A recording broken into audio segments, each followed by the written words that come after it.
Colour code देखकर इनकी value को कैलकुलेट करना होता है। तो ये सबसे बेसिक चीज़ें हैं रजिस्टर के बारे में। उसके बाद बात करते हैं डायोड्स की। तो डायोड्स का सिंबल बेसिकली इस टाइप का होता है। तो ये डायोड का सिंबल है और ये जो लाइन बनी हुई है ये है नेगेटिव और ये है पॉजिटिव या फिर कैथोड या एनोड।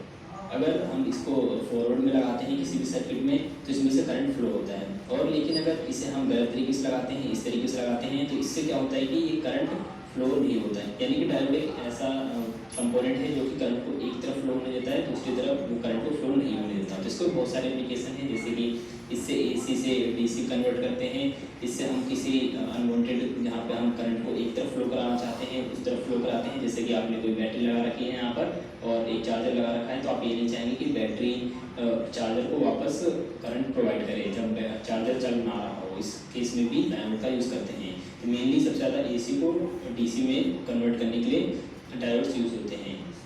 जैसे कि ये रहा डायोड, आप देखेंगे इसमें स्ट्रिप बनी हुई है, जैसे कि यहाँ पे चमकीली सी स्ट्रिप बनी हुई है सिल्वर कलर की। इसका मतलब है कि ये नेगेटिव पॉइंट है और ये है पॉजिटिव पॉइंट। इसी तरह ये थोड़ा ज़्यादा वोल्टेज को बेयर करने के लिए बना हुआ है। इसी तरह ज़्यादातर आपको छोटे वर्जन्स दिखेंगे, जैसे कि ये है। तो ये एक छोटा सा डायोड है जो कि मेनली 50 वोल्ट के आसपास वर्क करता है। उसके बाद बात करते हैं एक और डायोड की, जो है जीनर डायोड। जीनर डायोड भी एक टाइप का डायोड ही है, बट इसमें खास बात ये होती है कि अगर हम इसे रिवर्स में लगाते हैं, जैसे कि इस सर्किट में हम इस तरीके से लगाते हैं, इसमें प्लस माइनस भी जुड़ा होता है, माइनस प्लस भी जुड़ा होता है, तो इस केस में क्या होता है कि ये वोल्टेज को रेगुलेट करने लगता है। अदरवाइज अगर हम इसे फॉरवर्ड बायस में लगाते हैं, यानी कि सिंपली प्लस माइनस सही देखकर लगाते हैं बिल्कुल सेम किसी डायोड की तरह, तो ये सिंपली करंट को फ्लो करता है एक तरफ, और ये ब्रिज की तरह भी यूज़ किया जा सकता है। अगर आप यहाँ पे देखेंगे तो ये आपको दिखेगा, ये है एक रेक्टिफायर ब्रिज जो कि एसी को डीसी बनाने के लिए यूज़ होता है। तो ये है एक फुल ब्रिज रेक्टिफायर, और इसमें आप देखेंगे यहाँ पे एक प्लस पॉइंट है और यहाँ पे माइनस है, और यहाँ पे दो एसी के सिंबल बने हुए हैं। इसका मतलब है कि यहाँ से एसी करंट जाता है और यहाँ से हमें डीसी आउटपुट मिलता है। ये है इनपुट और ये है आउटपुट। तो बेसिकली इसमें 4 डायोड इस तरीके से लगे हुए हैं इस कॉन्फ़िगरेशन में, जैसा कि इमेज में है, और यहाँ से एसी आता है और यहाँ से हमें फुल रेक्टिफाइड डीसी मिलता है। तो ये सबसे पहले एप्लीकेशन हैं डायोड्स के जो सबसे ज़्यादा यूज़ हैं। डायोड और भी बहुत जगह यूज होते हैं, जैसे कि रेडियो सर्किट्स में भी डायोड का यूज़ होता है। उसके बाद एक और टाइप के डायोड की बात करते हैं, तो वो है एलईडीज़। यहाँ पे एलईडीज़ हैं, तो ये है एक 5 mm एलईडी और ये है एक 3 mm एलईडी। आप इसके साइज़ का डिफरेंस देख सकते हैं, और ये है 7 सेगमेंट डिस्प्ले। तो बेसिकली इसके अंदर 7 अलग अलग एलईडीज़ लगी हुई हैं अलग अलग पॉइंट में, जिससे हम डिजिट जनरेट करके दिखा सकते हैं, कोई नंबर दिखा सकते हैं। डायोड और एलईडी में कुछ बहुत बड़ा अंतर नहीं है। एलईडीज़ भी एक टाइप की डायोड ही हैं, बस इनमें खास बात ये होती है कि इनका जो सेमीकंडक्टर मटेरियल होता है वो अलग होता है। इसके अंदर अलग टाइप का सेमीकंडक्टर मटेरियल होता है, जो कि है गैलियम आर्सेनाइड फॉस्फेट या गैलियम फॉस्फाइड, जो कि इस टाइप का सेमीकंडक्टर है। जैसे कि अगर हम सिंपल डायोड लेते हैं तो इसमें अगर कोई लॉसेस होते हैं, जैसे कि इलेक्ट्रॉन फ्लो होता है तो इसमें कोई लॉसेस होते हैं, तो वो उसे हीट के तरह निकाल देता है, हीट की तरह उसे डिसिपेट कर देता है। बट एलईडी के केस में थोड़ा सा डिफरेंट है, इसमें स्पेशल टाइप के इन सेमीकंडक्टर की वजह से वो फोटोन्स को जनरेट करता है। फोटोन्स मतलब लाइट, तो इस तरीके से एलईडीज़ में लाइट जनरेट होती है। एलईडीज़ में बहुत सारे अलग अलग कलर की मिलती हैं, तो एलईडीज़ के बारे में तो आप जानती हैं, इससे डिस्प्ले और सारे जितने भी एप्लीकेशन है एलईडी के यूज़ होते हैं। उसका बात करते हैं कैपेसिटर की। तो कैपेसिटर भी बहुत ज़्यादा यूज होने वाले बेसिक कंपोनेंट है। कैपेसिटर का जो सिंबल है वो होता है ऐसा, इस टाइप का भी कैपेसिटर होता है। ये है एक इलेक्ट्रोलाइटिक कैपेसिटर या फिर पोलराइज्ड कैपेसिटर, या फिर कैपेसिटर को आप इस तरीके से भी दिखा सकते हैं। तो ये कैपेसिटर का सिंबल है। तो कैपेसिटर का काम मेनली ये होता है कि ये करंट को स्टोर करके रखता है जब तक कि इसमें से करंट को यूज़ ना कर लिया जाए, इसके लीड्स या तो शॉर्ट सर्किट ना हो, तो अदरवाइज ये करंट को होल्ड करके रखता है। और मेनली कैपेसिटर का काम ये है कि करंट को होल्ड रखता है। इससे हम जब रेक्टिफायर ब्रिज बनाते हैं तो ये करंट को स्मूथ करता है, और ये एलसी सर्किट में भी यूज़ होता है। जैसे कि एक टैंक सर्किट में भी, जो कि रेडियो फ्रिक्वेंसी बनाने के लिए एक सर्किट यूज़ होता है, उसमें भी कैपेसिटर का यूज़ होता है। कैपेसिटर के अलग अलग टाइप हो सकते हैं, जैसे कि ये इलेक्ट्रोलाइटिक कैपेसिटर और या फिर हम इसे बोलते हैं पोलराइज्ड कैपेसिटर। इसको पोलराइज्ड बोलने का मतलब ये है कि इनमें पोल्स होते हैं, जैसे कि इसमें पॉजिटिव और नेगेटिव होते हैं, जैसे कि ये है नेगेटिव या कैथोड और ये है एनोड। तो अगर हम इसे सही कन्फिगरेशन लगाते हैं तो ये वर्क करता है, अदरवाइज अगर हम इसे गलत कन्फिगरेशन लगाते हैं तो इससे गड़बड़ी हो सकती है, ज़्यादातर ये ब्लास्ट भी हो सकते हैं, इसलिए हमें हमेशा ही इसको सही तरीके से लगाना होता है। उसके बाद ये भी कुछ अलग साइजेस के पोलराइज्ड कैपेसिटर हैं, और यहाँ पे ये है एक सिरेमिक डिस्क कैपेसिटर, जिसमें एक सिरेमिक की बीच में डिस्क होती है और इस पर ये वायर्स लगे होते हैं, जिस तरीके से यहाँ पे साइड में दिख रहे हैं। तो इसमें सिरेमिक की एक डिस्क होती है और जो कि एक रेजिस्टिव मटीरियल होता है, और इस हिसाब से ये कैपेसिटर बनता है। इसी तरह ये भी एक थिन फिल्म रेजिस्टर है और ये पोलराइज्ड नहीं है। अब इन दोनों को देखेंगे तो ये पोलराइज्ड कैपेसिटर्स नहीं है, इसमें कोई प्लस माइनस नहीं होता, हम इसे किसी भी तरीके से लगा सकते हैं। उसके बाद यहाँ पे आपको छोटा सा दिखेगा, ये एक माइका कैपेसिटर, या फिर इस टाइप में आपको सिरेमिक कैपेसिटर भी दिख सकते हैं। तो ये माइका कैपेसिटर होता है, इनकी वैल्यू बहुत ज़्यादा कम होती है, कुछ माइक्रोफैरेड ही इनकी वैल्यू होती है। उसके बाद जैसे कि मैं आपको सिंबल बता रहा था, तो ये है एक इलेक्ट्रोलाइटिक कैपेसिटर का सिंबल और ये है नॉन इलेक्ट्रोलाइटिक कैपेसिटर का सिंबल। इलेक्ट्रोलाइटिक कैपेसिटर या फिर पोलराइज्ड कैपेसिटर को हम इस तरीके से भी दिखाते हैं, जिसमें इस तरीके से सिंबल होता है, तो इस तरीके से भी हम पोलराइज्ड कैपेसिटर को दिखाते हैं। कुछ वेरिएबल कैपेसिटर्स भी होते हैं जिनकी कैपेसिटेंस को हम एडजस्ट कर सकते हैं, जैसे कि ये है, तो इसकी कैपेसिटेंस को भी हम एडजस्ट कर सकते हैं। उसके बाद बात करते हैं इंडक्टर की। तो इंडक्टर भी इलेक्ट्रॉनिक्स में बहुत ज़्यादा यूज होने वाला कंपोनेंट है।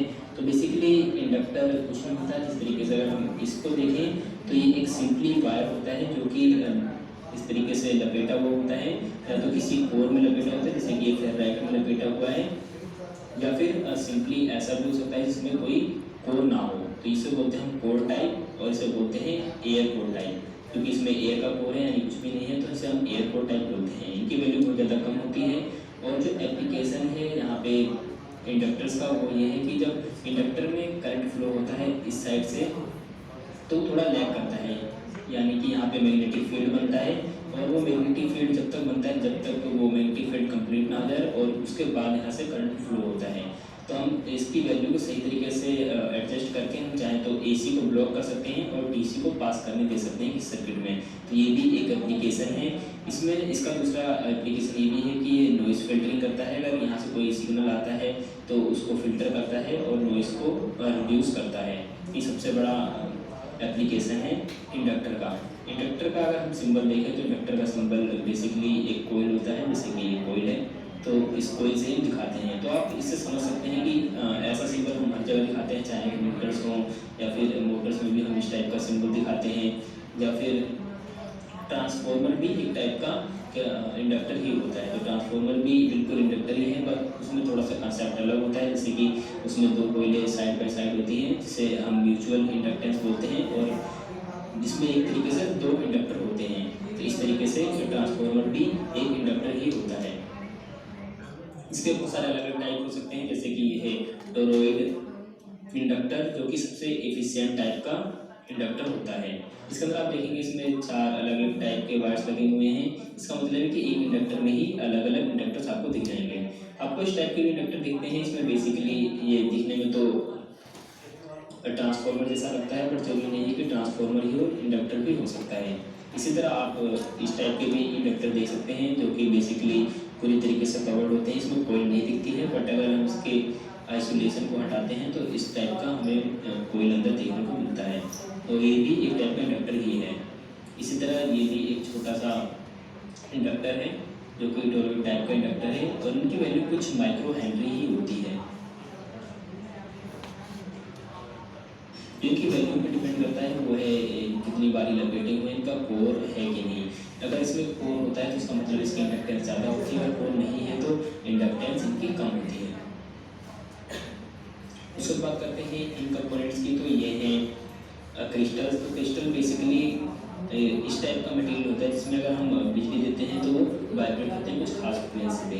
जैसे कि ये है क्वार्ट्ज क्रिस्टल। तो क्वार्ट्ज भी एक टाइप का क्रिस्टल है, जब उसमें हम पावर देते हैं तो वो खास फ्रीक्वेंसी पे वाइब्रेट होते हैं। तो इनका बेसिकली यूज़ ये है कि ये RC सर्किट में यूज होते हैं, जो कि उनके लिए फ्रीक्वेंसी बनाते हैं, और ये फ्रीक्वेंसी को जनरेट करते हैं। तो ये रेडियो के सर्किट में या फिर क्लॉक्स में आपको देखने को मिल सकते हैं। इसी तरह ये यहाँ पे है एक पीजो। तो बेसिकली ये भी एक ऐसा डिवाइस है इसके अंदर एक क्रिस्टल होता है। अगर हम इसे प्रेस करते हैं तो ये प्रेशर सेंसर की तरह भी वर्क कर सकता है, और अगर हम इसे पावर देते हैं तो ये वाइब्रेट होता है, जिससे ये साउंड भी जनरेट करता है। तो ये आपको मल्टीमीटर्स में या फिर इस टाइप की किसी चीज़ में मिल सकता है, जिसमें बेसिकली बहुत हाई फ्रिक्वेंसी की आपको साउंड मिलती है, जैसे कि मल्टीमीटर में बीप या बजर वगैरह होता है। उससे बात करते हैं ये ट्रांजिस्टर्स की। तो ये 3 लेग्स के कंपोनेंट होते हैं, और इसमें 3 वायर्स होते हैं, कलेक्टर, एमिटर और बेस। तो यहाँ पे बीच वाला है क्योंकि ये BC547 है, तो ये एक एनपीएन ट्रांजिस्टर है। बेसिकली ट्रांजिस्टर क्या होता है कि इसमें 3 जंक्शंस होते हैं, पीएनपी और एनपीएन, और इनका सिंबल इस टाइप का होता है। और ये एक एनपीएन टाइप का ट्रांजिस्टर, अगर आप इसमें देखेंगे यहाँ पे, तो ये इसमें देखेंगे आप, ये यहाँ पे बना हुआ है, इसका मतलब ये कि एनपीएन टाइप का ट्रांजिस्टर। इसका एक दूसरा टाइप ये भी होता है, इसे बोलते हैं पीएनपी ट्रांजिस्टर। इसका भी सिंबल लगभग ऐसा ही है, बट इसमें यहाँ पे अंदर करंट आता है। तो ये है सिंबल मेनली ट्रांजिस्टर का, और ये है एनपीएन और ये है पीएनपी। एनपीएन ट्रांजिस्टर में क्या होता है, बेसिकली एक जंक्शन होता है, जैसे कि पी टाइप का यहाँ पे मटेरियल होता है, यहाँ पे एन टाइप मटेरियल होता है, यहाँ पे फिर पी टाइप का मटेरियल होता है। जैसे कि अगर ये पी एन पी, तो यहाँ पे पी टाइप का, एन टाइप का, पी टाइप का यहाँ पे सेमीकंडक्टर मटेरियल होता है।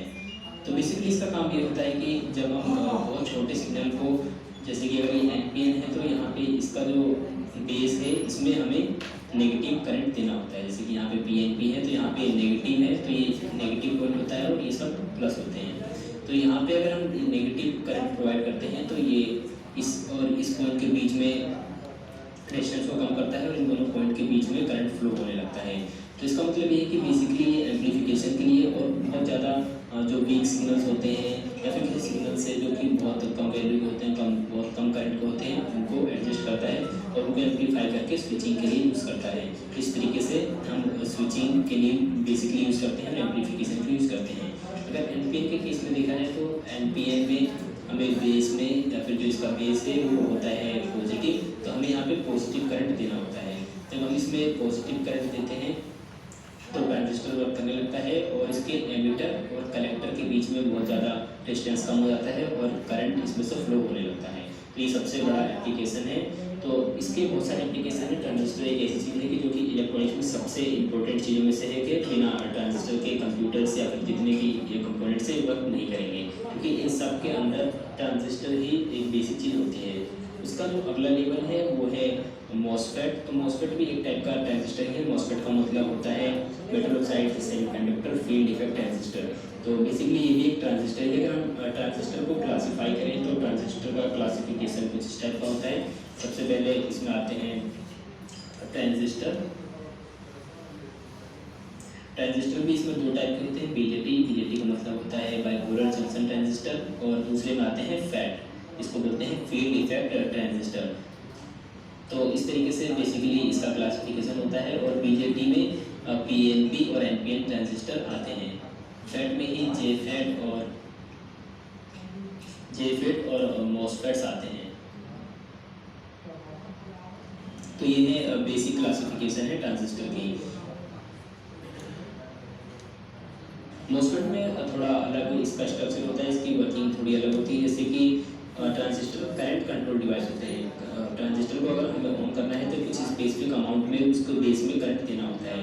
बट इसमें मॉसफेट के केस में यहाँ पे हमें कुछ स्पेसिफिक वोल्टेज देना होता है, तभी ये ऑन जाते हैं। वैसे तो बाकी की जितनी भी वर्किंग है लगभग इनकी सेम ही होती है। इसमें बस थोड़े पिंस अलग नाम से आ जाते हैं, जैसे इसमें बेस को गेट के नाम से आते हैं, और इसमें एक सोर्स और ड्रेन होता है, जैसे कि उसमें एमिटर कलेक्टर होता है। तो बिल्कुल उसकी तरह ही इसकी वर्किंग होती है। बट इसमें खास बात होती है कि ज़्यादा करंट कैपेसिटी होते हैं, ज़्यादा वोल्टेज कैपेसिटी होते हैं, और इनसे ज़्यादा पावर के होते हैं। बट ऐसा नहीं है कि ट्रांजिस्टर बहुत कम पावर के होते हैं। जैसे कि ये ट्रांजिस्टर है, और यहाँ पे आप इसका मॉडल देख सकते हैं 2N3055, जो कि शायद एनपीएन ट्रांजिस्टर है। और ये बहुत ज़्यादा करंट की एप्लीकेशन के लिए यूज करता है, जैसे कि आप इसको ज़्यादातर एम्पलीफायर्स में देख सकते हैं। तो बेसिकली यहाँ पे मॉसफेट का यूज़ इसलिए होता है, मॉसफेट का मेनली ज़्यादा से ज़्यादा यूज़ होता है एम्पलीफिकेशन के लिए और उसके बाद यूज़ होता है स्विचिंग के लिए। अगर हम बहुत कम सिग्नल से किसी चीज़ को स्विच करना चाहते हैं, किसी रिले को स्विच करना चाहते हैं, तो हम उस केस में किसी मॉसफेट का यूज़ करते हैं। मॉसफेट जैसे और भी अलग डिवाइसेस हो सकते हैं, जैसे कि आप देखेंगे ये है एक वोल्टेज रेगुलेटर। बेसिकली ये एक मॉसफेट नहीं है। आप अगर यहाँ पे देखेंगे तो L7805, ये 05 यानी कि 5 वोल्ट का एक वोल्टेज रेगुलेटर है।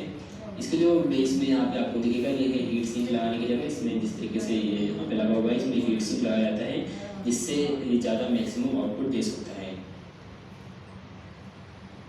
दोस्तों, आई होप कि आपको ये वीडियो ज़रूर पसंद आया होगा और मैंने लगभग आपको बहुत सारे बेसिक कंपोनेंट्स के बारे में बता दिया है, जो कि so thanks for watching guys, और फिर से मिलते हैं अगली वीडियो में। कि व्यक्तिगत सुरक्षा उपकरण क्या है, अब ये भी जानते हैं कि हम उसे क्यों पहनते हैं।